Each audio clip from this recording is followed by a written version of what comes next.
তেলটা গরম হয়ে গেছে, তো এর মধ্যে হালকা পেঁয়াজ কুচি, লঙ্কা কুচি সবগুলো দিয়ে দিয়েছি। টমেটোটা দিইনি, এখানে পরে দেবো।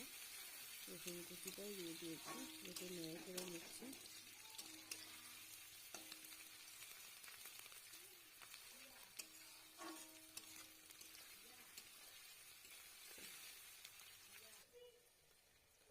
এরপর একটু হলুদ দিয়ে দেবো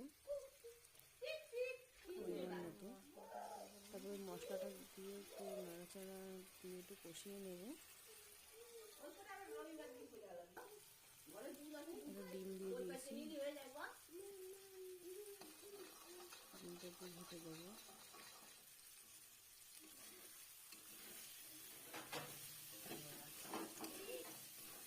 একটু ডিমটা ভেঙে একটু নাড়াচাড়া দিয়ে নিলাম।